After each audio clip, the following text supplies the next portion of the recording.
all for joining us today. This is our 8th Lunch and Learn webinar that DBE Supportive Services is putting on. This one's called Intro to Business Planning, and it's going to be presented by Charles Thomas, our business planning specialist.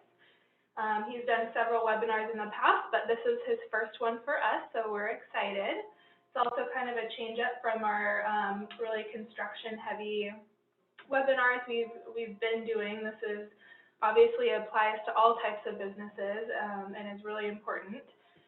So my name's Taylor Bowes. I'm the program administrator for DBE Supportive Services. You probably have already met me via email or phone. And like I just said, Charles Thomas is our business planning specialist, and he'll be presenting today. If you're on this call, you should already be enrolled in the DBE Supportive Services program, so I'm not going to go too much into what the program is, besides just say that we provide free one-on-one counseling and training and other various resources to DBE certified firms or to firms who are looking to get DBE certified.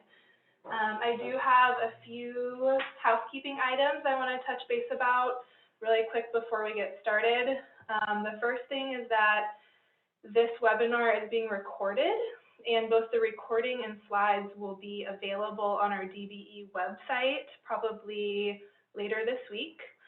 I will also be sending the slides out via email to all of our DBE certified firms, so look out for that. Charles is available for free one-on-one counseling, beyond this webinar. So this webinar is meant to be a brief, broad overview on the topic, kind of an introduction, and then if you want to dive deeper, questions that are specific to your business, you can always reach out to Charles and he can meet with you separately. We're going to save questions till the end, but we will be taking questions. So write down your questions during the webinar, and then we'll save some time afterwards to answer any questions. And last thing is just if you could keep yourself muted during the webinar, and I'll be kind of looking and muting people as I see that are unmuted until afterwards when we're going to be responding to questions. That way we can keep the noise level down in the background. All right, so from there, Charles, are you on the call? Do you want to jump right in and we'll get started with the presentation? Yes, good afternoon, everyone. Thank you, Taylor, for the warm introduction. I look forward to assisting you all and providing you with a brief overview of business planning and development. So today what we're going to do is we're going to briefly talk about several objectives and approaches to business planning, why it's important when you want to get started, and various, resources as it relates to your business plan development. In addition to that, some of the challenges or pitfalls that may come along with developing a business plan. Next slide, please.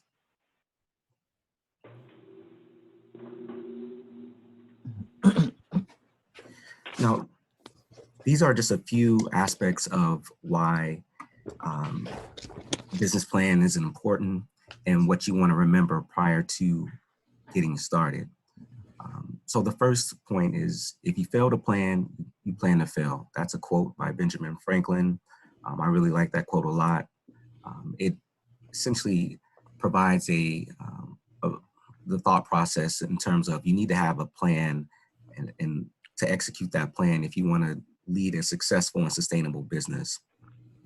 And bullet point number 2, this is a rule of mine that I always suggest to clients when verbalizing or developing content centered around your business plan, is that there's no I's, there's no my's, there's no me's when writing your business plan.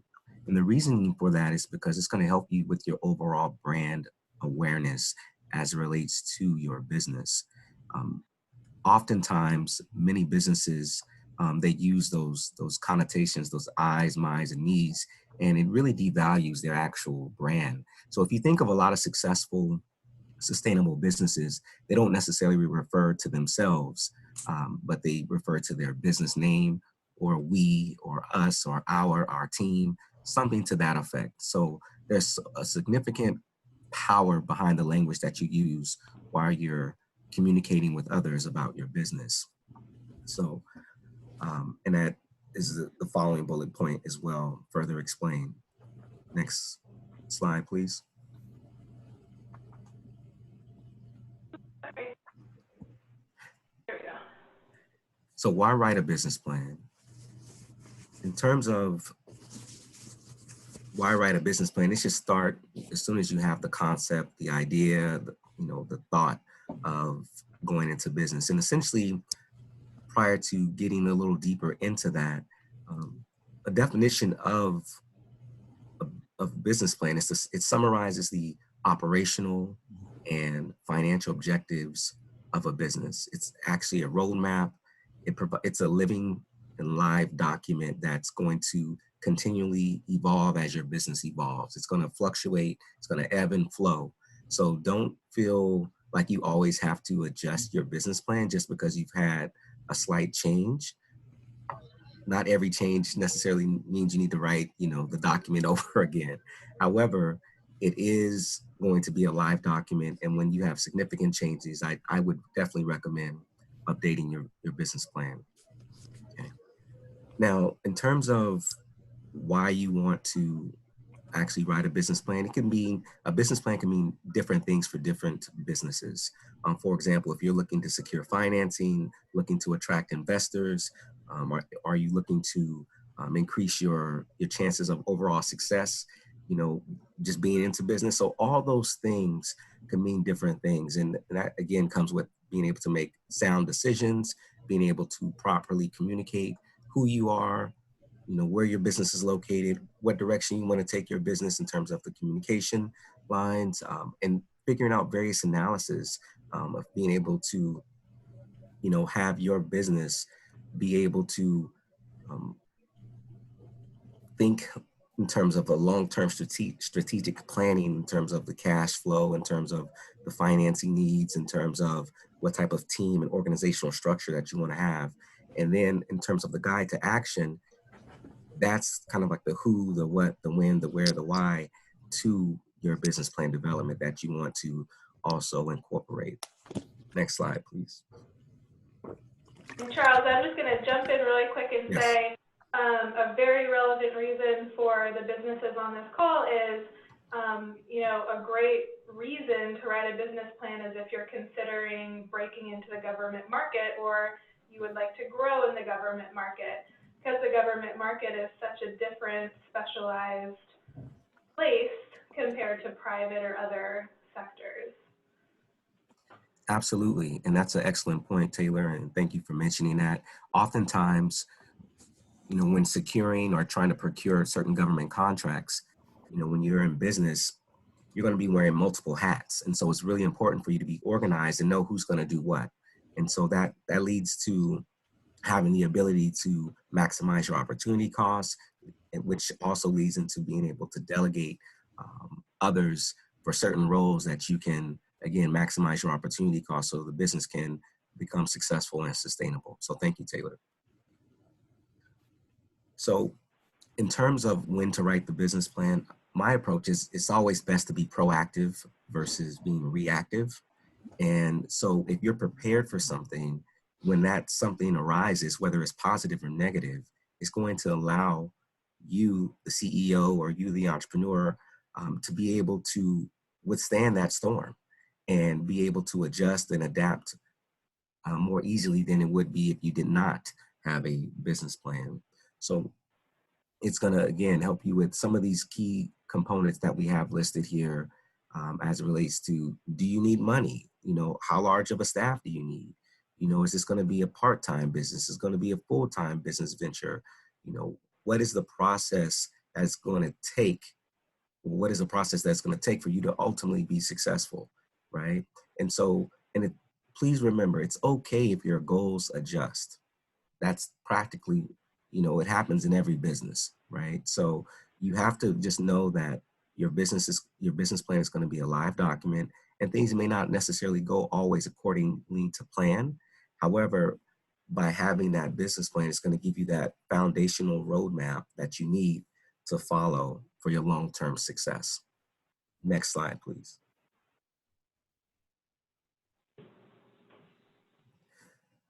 So this particular slide indicates several business plan components that you want to have incorporated within a business plan.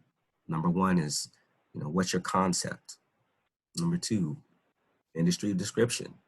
So it's really important for you to understand, what industry that you're breaking into or that you want to be into. Number three, your market analysis, right?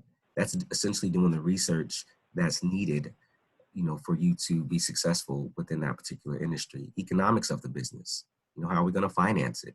Is it going to be a grassroots approach where it's self-financed, or do you need investors? Do you need a financial institution, a loan from a bank or a line of credit?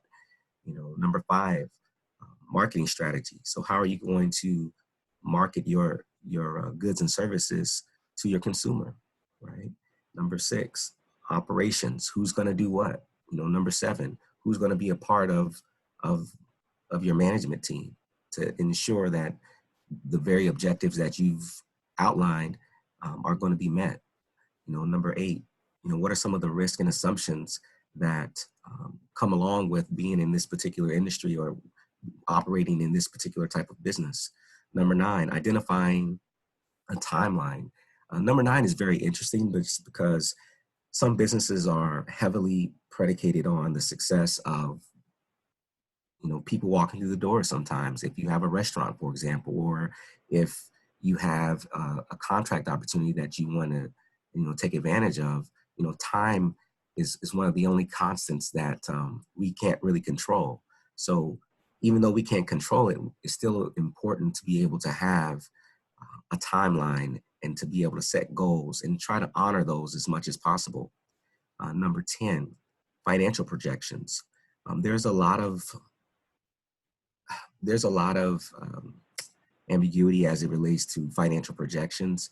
I'm one that really likes to communicate with my clients and ensuring that they make their financial projections realistic in the eyes of their audience. For example, if you are seeking financing, you want to make sure that, on an annual basis, if you're doing projected P&Ls or projected profit and loss statement, that your goals are within, I would say, anywhere from 10 to 30%. And that's something that's really realistic and that financial institutions would consider as that makes, they would say that makes sense in terms of those projections. Okay. And then number 11, offering, that's essentially about the value that you can ultimately create, for your products and services that you're offering to your consumers. Next slide, please. This particular slide indicates a lean business model canvas, which is really important.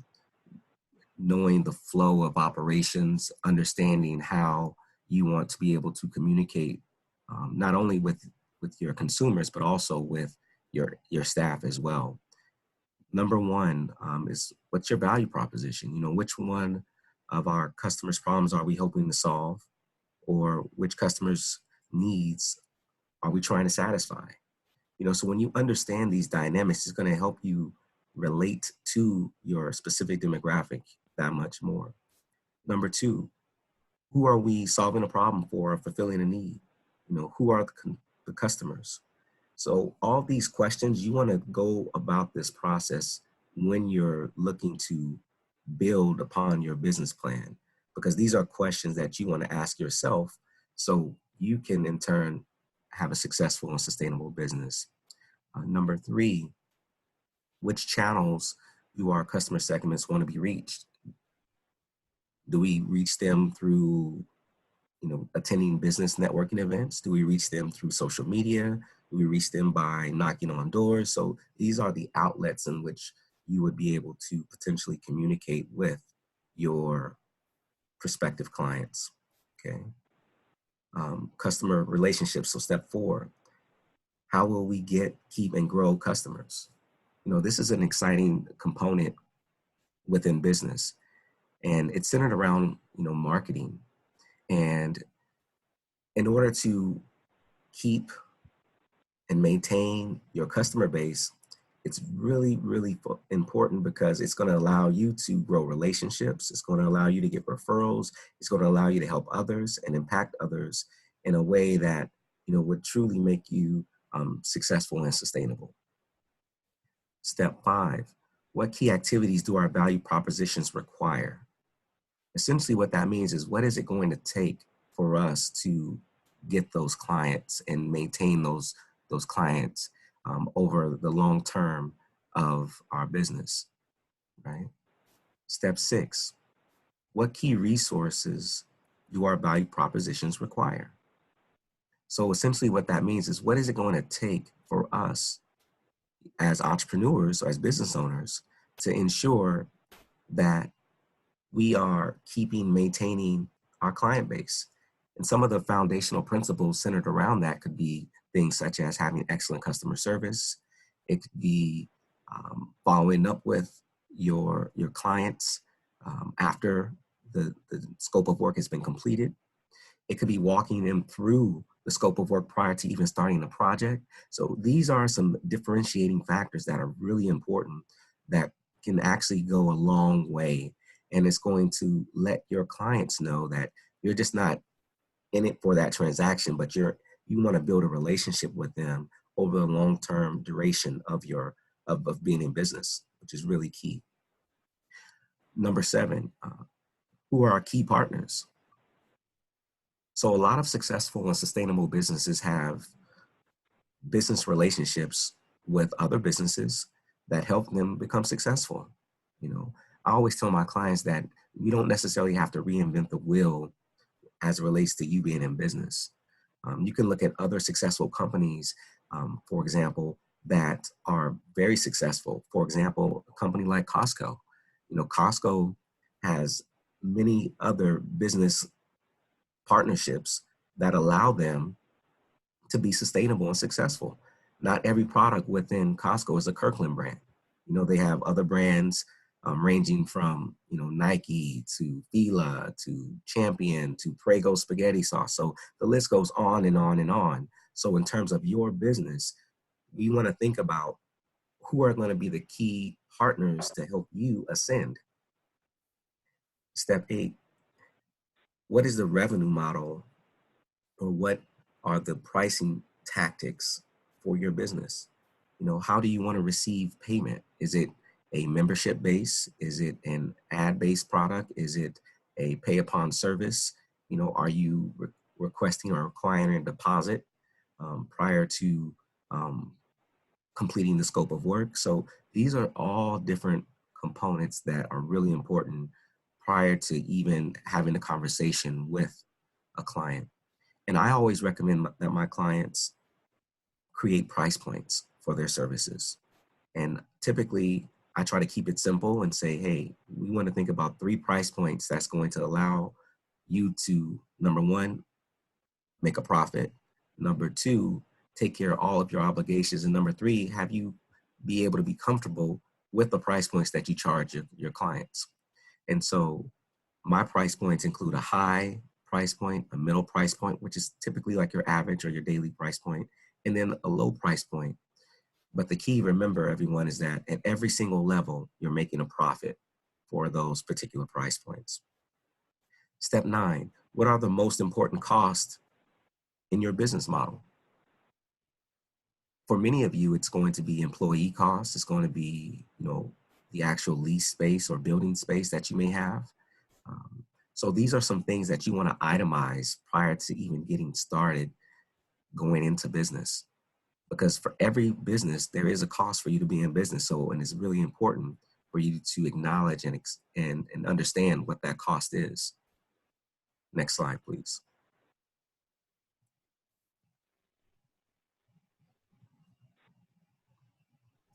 So this section here, we're going to talk about the concept, market approach, and some variables that are extremely vital within the concepts of developing your business and business plan and being in business, and also talk about a few risks and assumptions. Next slide, please. So your basic idea, what you do and why you want to do it. So these are some things that you want to think about prior to even having any dialogue with anyone else, right? Step 2, remember opportunity equals problem plus solution, right? Step 3, or bullet point number 3, the concept must be clear, compelling, detailed, a plan of action. So that means you want to make sure the vision that you have and that you want to portray to your audience, to your customer base, is clear, it's compelling, and they understand exactly what you're doing.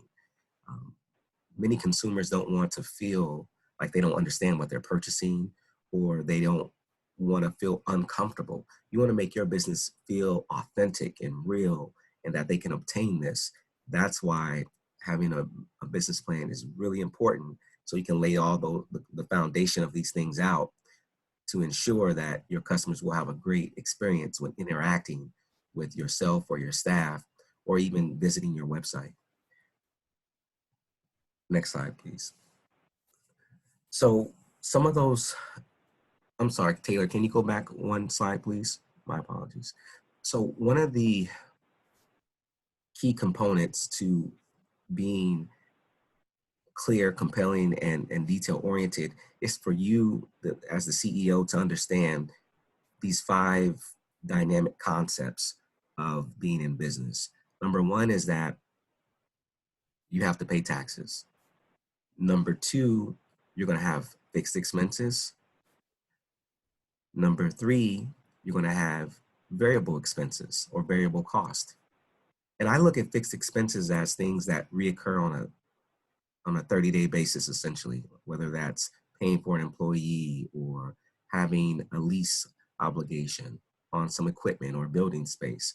And I look at component number 3 as in variable expenses, similar to like an oil change. You know, it reoccurs maybe every 2 or 3 months, right? Step 4 would be there's going to be emergency expenses, right? Emergencies happen when you're in business. Step 5 is that the business wants to make money, right? The business wants to generate revenue. So if you look at those 5 components, that is transcendent across every sustainable and successful organization, right? Next slide, please.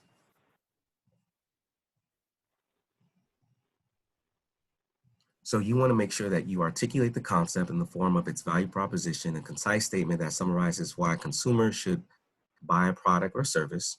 This statement should convince a potential consumer that one particular product or service will add more value or better solve a problem than other similar offerings. This is a very unique principle that we all should embrace. And I tell my clients this all the time. Price is what you pay, value is what you get. Essentially what that means is that price doesn't matter. It's about the value that you create for the service that you're offering your customer base. As long as you can provide your client with enough value, more times than not, they're going to utilize your services. And it's not necessarily going to be fixated on price. Because I know this for a fact, is that whatever product or service offering that you have, you're not going to be the most expensive, and you're not necessarily going to be the cheapest. So that means you're going to be competitive. And as the CEO of your particular business, you have the ability to create flexibility within your pricing structure. And that's why, again, those 5 key components are very important as it relates to your business development and your business plan development. And listed below are a few things that it's going to help with the overall concept in terms of your business plan development. It's going to help your audience understand who you are and what you do, so on and et cetera. For example, Uber. Everyone essentially knows what, Uber is, right? It's a transportation service, something that's organic, something that's green and et cetera. So you want to make sure whatever service or product that you're offering comes across to your audience as authentic, and they understand who you are, what you're doing, and what the goals are and how they can benefit. Okay, next slide, please. So the marketing section of your business plan is going to allow you to identify, who are they, right? So who is your target market? How are they different? What categorizes them, or excuse me, characterizes them in terms of their demographics, um, the geography, the lifestyle. An example of that would be you might have a business that specifically would cater to women who are from the ages of 35 years and up, that make an income level of $75,000 and above. That's your target market for the product or service that you're trying to provide to your consumer base. So whatever market segmentation, whatever your target market is, you want to make sure that you identify certain market segmentations that's going to allow you and your team to understand, hey, this is who we're going after. You may capture some others in terms of the services that you provide. However, the focus is on, this population, right? The next bullet point, quantify. How many are there? How many will there be? How many have the incentive or ability to give you their money, right? How will you get paid, essentially, is what that means, right? Oftentimes, there's many businesses that have the ability to put a price out there, but that price doesn't mean anything if your consumer base is not paying for that product or service. So again, it goes back to creating enough value to where your target market will want to pay for the products and services that you provide. Okay. Next slide, please. And again, I'm going to jump in really quick and say, so for a lot of people on this call, a target market for you is going to be prime contractors or government agencies. And as far as quantifying, there are tools out there that will allow you to really drill down to see, the government spends this much money a year on, or, with small businesses. And then you can drill down from there to see exactly how much money is spent on your particular industry or for the services you offer. And that's something that NorCal PTAC can help with. We have some subscriptions to some software that allows us to drill down like that. So if you would like that type of assistance, get in touch with me later on. Thank you very much, Taylor, for that. In addition to that, read your contracts if you're procuring services from local, state, and federal, agencies. Oftentimes, it's really important to make sure that you understand when you're getting paid, what needs to be submitted in terms of your invoice in order to get paid, because you are paid in arrears, when you're dealing with a lot of these federal, local, or state agencies. And so that could be very taxing on a small business. So excellent point, Taylor. This slide, how do you know? Conduct primary research, talk to your customers, put it in the plan. So your business plan is going to mean different things to different individuals. For example, friends and family, create survey, focus groups, and interviews, trade shows. So these are some things that you can do to actually, increase your education on how to identify your target market, on how to build your business brand awareness. And don't be afraid to, if you already have a staff, to talk internally to your team. Your team is probably the very most important individuals or most important aspect of your business, because they are a representation of what your business plan is and a representation of you. So definitely lean on your team to be able to come up with some new and exciting ideas, or how you can potentially engage a little bit stronger in with your customers. Next slide, please. Economics. These are some questions that you want to essentially ask yourself again, when you're thinking about the economics of your business and the economic section of your business plan. What kinds of resources do you need? What are the main costs? Are they fixed? Are they variable? And these are some of the things that I alluded to a little earlier when I was talking about those 5 key components. And every successful and sustainable business has to essentially deal with, whether that's paying taxes, having fixed expenses, those variable expenses, emergency expenses, and ensuring that the company is netting a return that's sufficient enough to provide that service. Okay. What's the price of this product? That's why we want to create those price points, that high, middle, and low price points, to allow you to see what type of profit margin you'll be able to garner from the services in which you provide. Okay. How many customers do you need to break even to achieve the profit you want? Which of your product or service offerings can make money on? You know, this is a very interesting, because oftentimes some businesses, when they go into business, they have one service offering. However, another service offering can produce, more product.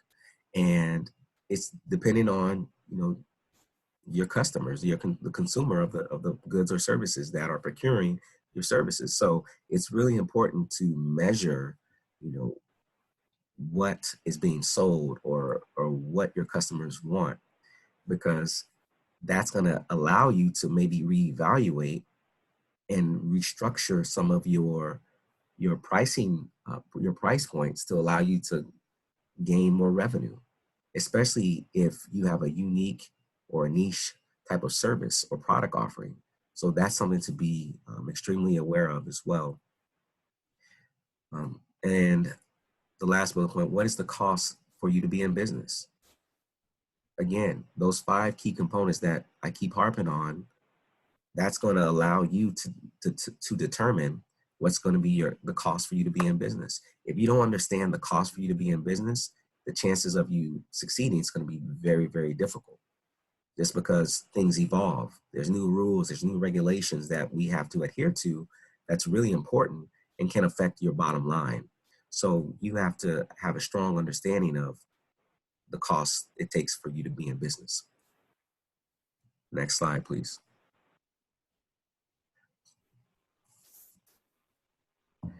So this particular slide, highlights some of the risk and assumptions as it relates to your business plan development and you being in business.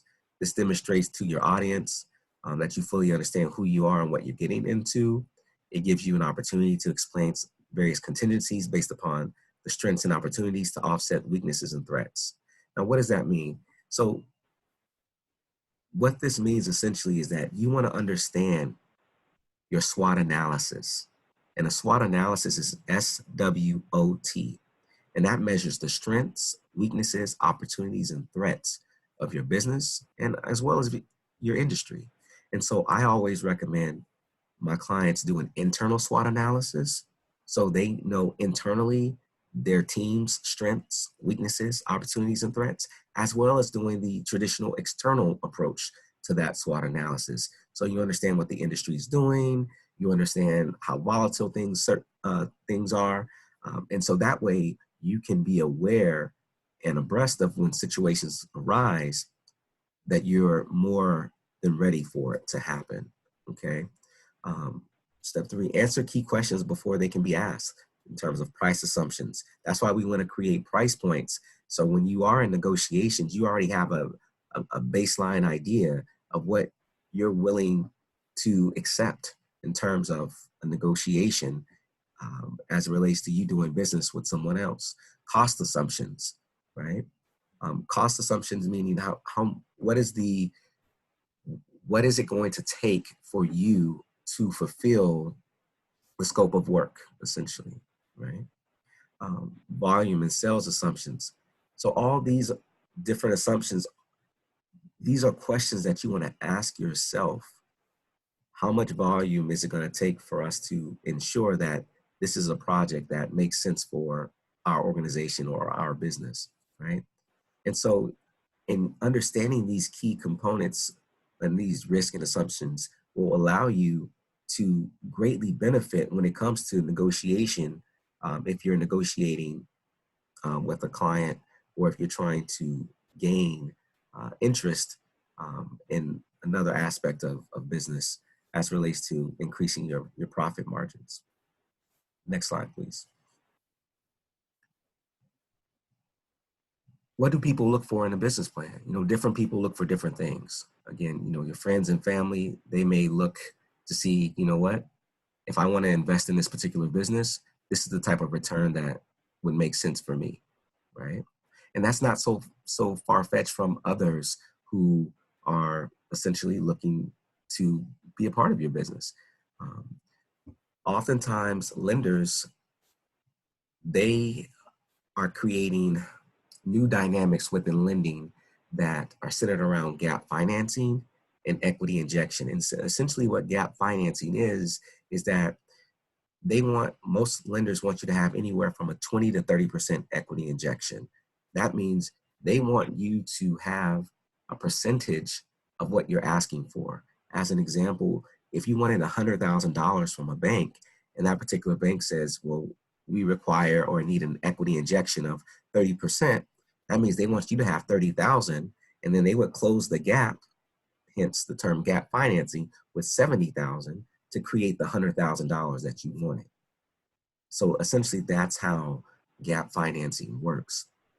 And it's very challenging for small businesses to seek financing. That's why it's really important that, you understand, what the cost is for you to be in business. You understand, who are your resource partners. You understand what direction you want to take your company, because it's going to allow you to be better represented within your business plan when these lenders review your business plan as well as your other financial documents.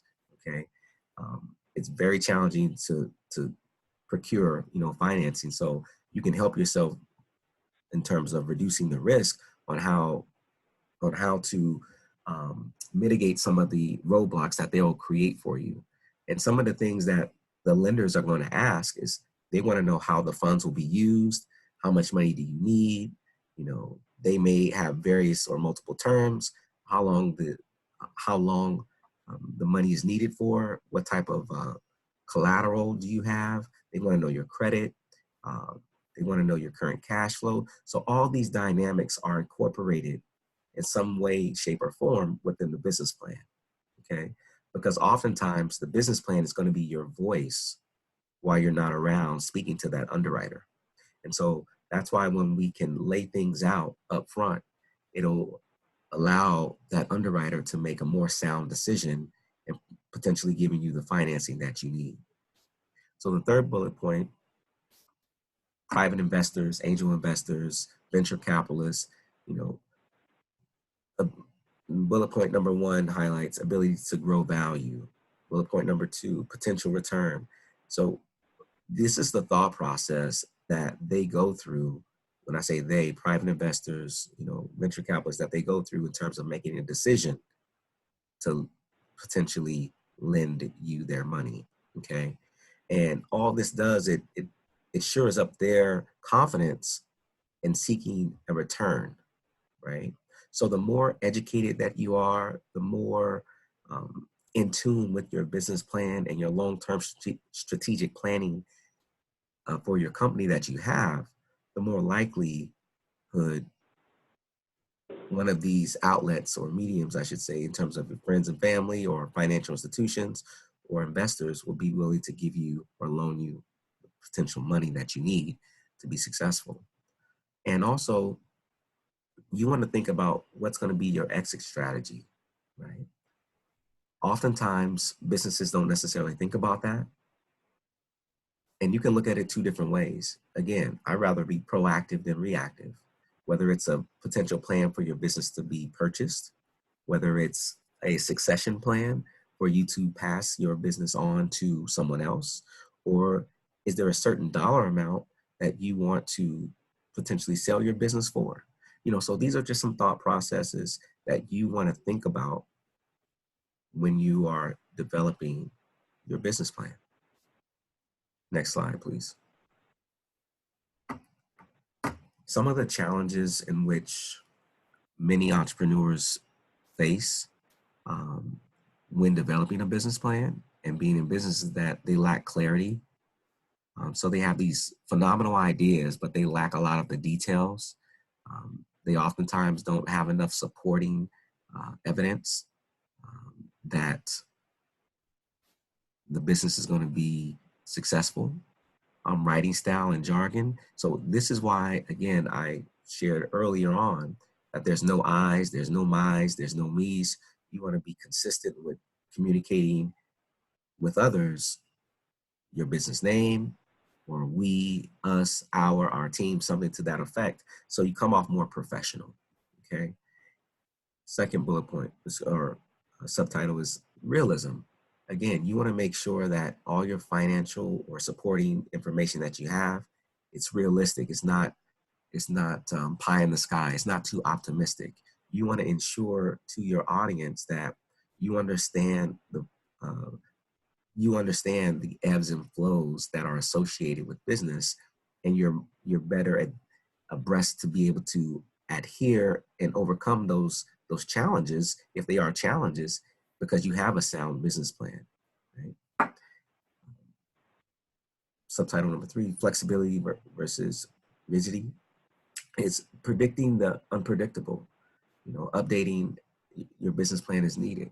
And this is why I say that your business plan is a live document. It's going to ebb and flow. It's going to evolve as the business evolves, okay? And continuity and consistency. It's very important to understand that your numbers and the verbiage that you're using, it's all consistent. As an example, you don't want to have a sales forecast for 2020 of $250,000. And then when you look at the profit and loss statement for 2020, it says it's $175,000. So you want to make sure that everything that you do is going to be consistent. And that again comes with, putting in the time to ensure that you and your team and the executives associated with the business all are on the same page. And again, this is how you can avoid some of the common pitfalls of, again, the financials, and also on how you communicate your objectives, as well as your long-term strategic planning for your company. Next slide, please. These are a few key takeaways that I want to highlight when you're creating your business plan. What do you really want to accomplish? Determine what's going to be the process for you to be in business and to be a successful business, and manage your expectation levels. That old cliche, Rome wasn't built in a day, that's said for a reason.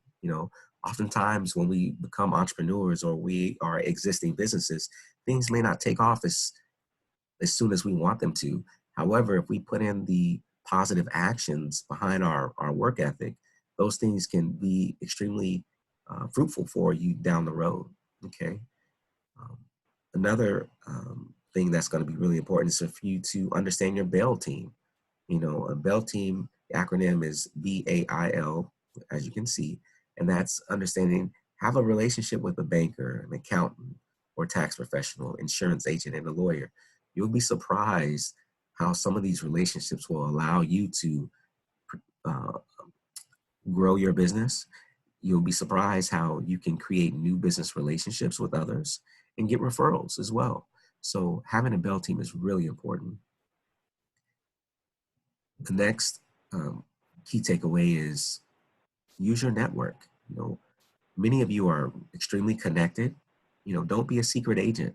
Share, who you are, what your business does, and share how you want to make a positive impact in society. Not only to generate a revenue for yourself, but also how you can potentially impact others within the community that your business operates or serves.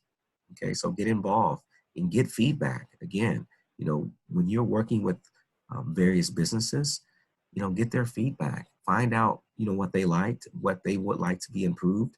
That's going to help you build long-term strategic relationships as it relates to your overall growth for your business. Tap into your resource partner network. You never know how your business relationships will be able to evolve. You know, there's different organizations such as ours that we have access to a plethora of different resource partners that can help you benefit and help you become a sustainable and successful business. And that's really important as the growth for you personally as well as professionally. Next slide, please. All right, thank you, Charles. So we'll open it up for questions. Does anybody have any questions for Charles?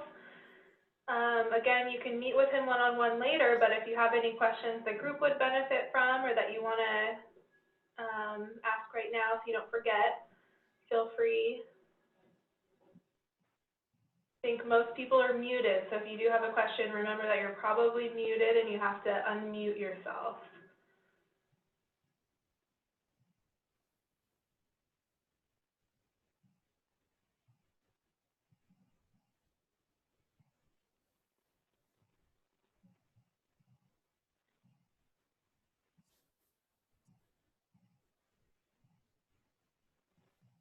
Questions?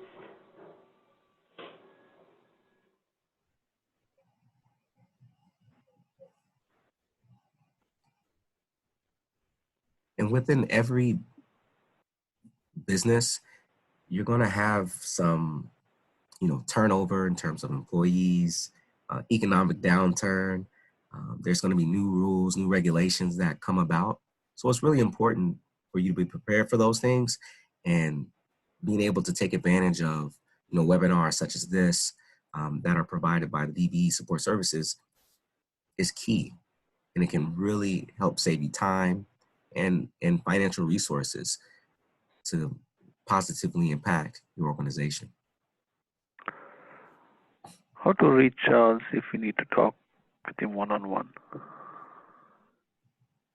So after this, I will send out Charles' contact information along with the slides to this webinar. So everyone should receive that. And if you don't receive that within the next couple of days, somehow you didn't make it onto my list accidentally, and so please just contact me and I'll send that to you directly. Thank you. All right, I'm not seeing any other questions, so thank you everybody for joining us today. Hopefully we'll talk to you again shortly.